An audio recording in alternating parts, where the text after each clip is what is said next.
Hello and welcome back to another segment on the Orangebloods Texas football YouTube channel. It is the OVO show. Don't forget to like, comment, and subscribe to the page and turn on your alerts so you can know every single time I post a video with OVO. I like that, with OVO. Okay, so around New Year's, you and me talked about a resolution. You didn't have one then, so I said we were going to circle back. Here we are, circling back. Yeah. I mean, I think my resolution kind of stays the same every year. Like, so where's the growth, Ovie? Where's the growth? I am growing. Okay. That's the thing. No, but I think that for this year, my resolution is just to football wise, be better as a player, continue to grow, and then just as a person, just like continue to, find myself. I feel like we all are trying to do that. Yeah. Every year. So just trying to be the best version of me, pretty much. I think it's the term resolution. It's just the fact of like thinking that the way you're going to act December 31st is the same way you're going to act January 1st. And sometimes that's not always it. It's just right. Something that you have been wanting to stay on top of, and now you're actually going to do it. Exactly. No, yeah. That's pretty much the way it is. But people have made it really like out there. It's got to be something different. Yeah. And I can't really find anything different. I just think that like, okay, this was a version of me last year. I want to be a better version of me this year. Absolutely. Any goals outside of football where it's like, that's what I'm working on? I think right now I'm just pretty focused on football. Okay. Yeah. I'm getting a certificate at University of Texas. So my goal is definitely to complete that. But which certificate? Strategic communications. Strategic communication. Okay. Yeah. I haven't heard of that one. Yeah. Something I new. like that. Yeah, it is something. I guess that is a resolution, something new. Exactly. I'm trying to think of what mine was. I really want to buy a new car. That's what I really want to do in my 2022 year. Even though I just got this one last year, but I want to buy a new car. So we'll see. In the Jordan Winnington interview, he mentioned that he really wants to get cast on a show or movie. And that surprised me because him wanting to be an actor, did not expect it at all. But he seems like he would be pretty fitting for the big screen. But it made me think about your career path and how you told me that you're really into movies, directing, RTF. So I really am interested to hear any good movies you've watched lately. How is that coming along just in general for your major, all of the around? Man, now I got to think about movies I've watched.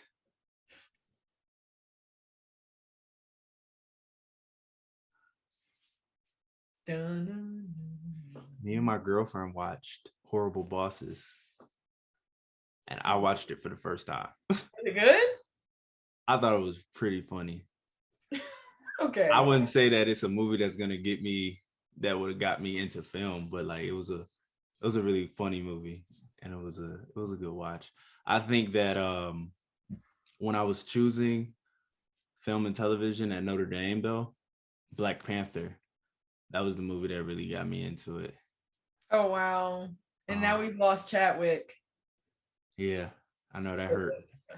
Yeah. That hurt too. Because then after that, I watched a lot of his movies after Thurgood Marshall. I watched, there's one movie called The Message to the King. Oh, yeah. Yeah, he's a good actor. Okay, those were like critically acclaimed films. Exactly. Yeah. Okay. Compared to the Horrible Bosses. Yeah, no, not compared to Horrible Bosses. But you asked the movie I watched lately. That was a movie. Okay, you're right. I'm actually going to check it out. So, recruiting has been the highlight on Texas's feed and just going on for you guys. You guys have been getting some heavy hitters. And you being the only, before I say this, let me think. Yes, the only the only transfer that we've had on the OB staff so far. I'm interested to hear how you have dealt with the pressures of just having to come into a new school. Is it the same as like you coming in as a freshman and all you have to pretty much live up to, because with track, it's kind of like when we get a recruit, the things we have for them, the plan that we have for them is thinking like, okay, well, they're going to be as good here as they were at their other school the year that they get in here. But then people have to take into account the coaching switch, the environment switch, just getting used to everything. So tell me about your experience. Yeah. I think my experience is way different from when I came in as a freshman, because when you come in as a freshman, you kind of just have like these goals and aspirations, but you don't know how college football works. Yeah. You know what I mean? But coming in as a transfer, like I kind of had an idea. I played at a really good school, so I had an idea of how college works, the speed of the game, definitely, and just, the overall like being in a college football team, being on a college football team. So I think that, coming in as a transfer is different from being as a freshman. I think it's less pressure coming in as a transfer than a freshman, because I feel like coming in as a freshman, you kind of don't really know anything. Yeah. You don't really know anything. So it's a lot, okay, am I going to be able to transition from high school to college? Am I going to play? Am I going to, like, it's so many things. And then like coming in as a transfer, it's more like, all right, I kind of already know what I need to work on. I kind of already know, how this industry works. And, coming in, like, you have a goal and you know that, all right, just because I was a 5-star or 4-star or a 3-star, I'm not entitled to anything. So you kind of already have that. You kind of already know that. That's how I took it. That's interesting. I take it, yeah. I think that's a good take on it. When I was writing up the question, I was thinking about Quinn Ewers. Oh, if I butchered his last name, but I was thinking about Quinn. Yeah. Because, when we got him, it's a really, really big deal. Right. So I'm just thinking about like the pressures that he must feel as a transfer coming in. Like, dang, can he adjust to Austin first? Or it's like, no, you are going to be the highlight. Yeah. So, I mean, he also plays quarterback though, too. So yeah, that you're right. A lot more. You're right. A lot more attention is on the quarterback. Exactly. Yeah. A lot more pressure. But, I still think though, like, it's more pressure coming out of high school though. Okay. I feel like, with him, like, I can't speak on his game, but I feel like, he went to Ohio State. Yeah. And played a whole season there. Yeah. So it's kind of like he's already in that flow of college. He's coming in to a new college. Whereas high school to college is a whole different shift. What's been your biggest adjustment coming to Texas? It doesn't even have to have anything to do with football either. I'd definitely say the weather, number one. Well, yeah. It was hot when I got there. And then other than that was just, I think the biggest adjustment was just, being in a new team, that trying to find that chemistry, trying to, be liked among the teammates, because, that's needed. Yeah, it absolutely is. Speaking of that, who are you closest to on the team? Who am I closest to on the team? I feel like I don't know anything about you, Ovie. Who's your bestie? I got a couple dudes I hang out with. I hang out with Jet Bush a lot. Christian Jones. A lot of dudes on the edge. Devin Richardson. I'll say like those three for sure. I kind of hang out with David Bender. Yeah. What do y'all do, Ovie? We just chill. We play video games, stuff like that. Go out to eat. I don't really like, hang out, but like, if I choose to like, go out or anything like that, like it'll be with those guys for sure. I get you. I guess you're just at a point in your life where it's just you and your girlfriend. You're older now, so that's pretty much what you do. Yeah. I understand that. What are you working on during winter conditioning? My strength, I think, for sure. My strength, and then my knowledge of the game. Even though that we're conditioning, even though that we're working out, that doesn't mean that football is out the door and we don't have to wait till spring ball. So Yeah. just, working on my strength and conditioning while applying it to my moves, applying it to my game, and just like my overall IQ of the whole game. So in terms of strength, Mm-hmm. give me a lift that's most difficult for you. A lift that's most difficult.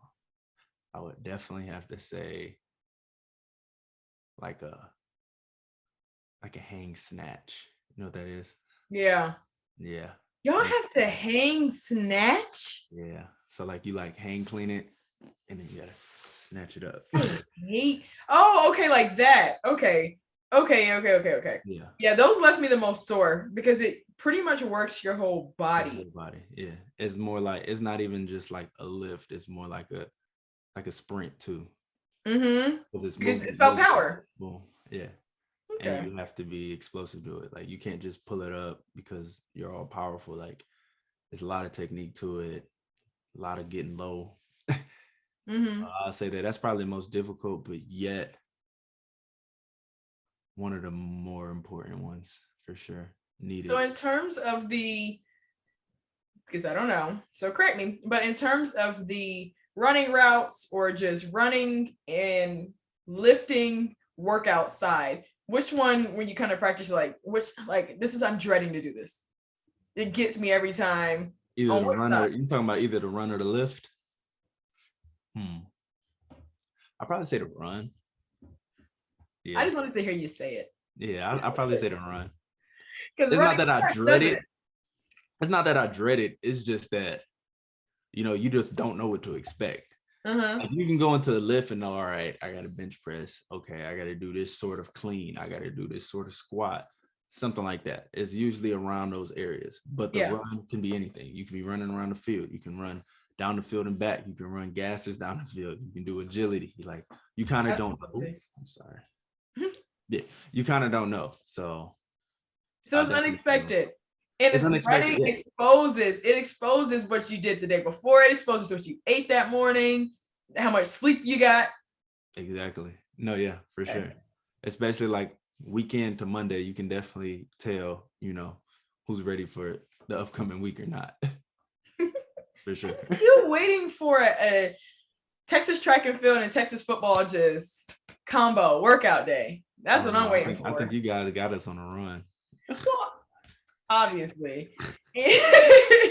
Well, for the running, yes. When it comes to lifting, us track athletes are scrawny. We don't lift.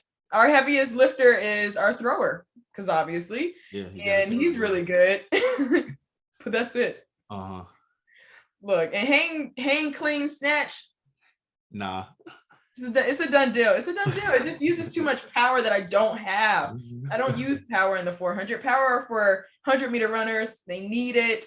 Not 400 runners. Okay. I'm really interested to hear, now since some time has gone on, your Notre Dame friends, how are they adjusting to Marcus Freeman? Have you talked to them? Yeah, I've talked to them. They love him. They like him. I think he's more like a family coach. They can relate to him. He's a younger coach. I think they really like him. From what I've heard, I haven't heard anything bad. Okay, good. So, yeah. Like nobody's panicking. No, nobody's panicking. And I'm excited for them. I love those dudes. So it's good that, they got the change and they're adjusting to the change and they like the change. Okay. And lastly, the games that went on yesterday, they got so much attention. I slept through it because I don't watch the NFL. But tell me your views, your opinions, your predictions. To be honest, I hated the first round because the first round, like teams were just getting blew out and it just wasn't entertaining. It wasn't fun at all. But these games yesterday were pretty entertaining. I think I didn't see the end of the Chiefs Bills, which sucked because that was the game. I was about to say that was the main part. Yeah, but I watched the highlights of it and I was like amazed. But I did watch the Buccaneers play the Rams. I watched that whole game, and at the start of the game, I was like, man, it's the same thing as last week. I'm about to turn it off. And then Tom Brady started just dealing. And then I'm actually happy that the Rams ended up winning because Matthew Stafford, Detroit Lion, like he was a former Detroit Lion. So I was really happy for him. Like, he couldn't do it for us in Detroit, but at least he found a place where he can do it. Who are you going for even just going into the playoffs? I think at the beginning, I was really in on the Packers because they played phenomenal all year, but they lost to a team that had to fight to get into the playoffs. So it was like, for me, it's just really not up for grabs. Like, I just want to see who's going to win. Everybody, I woke up this morning like, what is everybody panicking about? No, it's like, wild. This is the craziest playoff. This. I see curse words flying everywhere. Allen, this. I was like, okay, something happened. Yeah, a lot happened. Yeah. I'm like, this is bigger than like Big 12 play. Yeah, no, but I'm excited for these conference championships this week and to see who gets on to the Super Bowl for sure. Perfect. It was good catching up with you, Ovie. As always. As always, don't forget to like, comment, and subscribe to the page, The OVO Show. What did we say? Turn on the alerts. Perfect.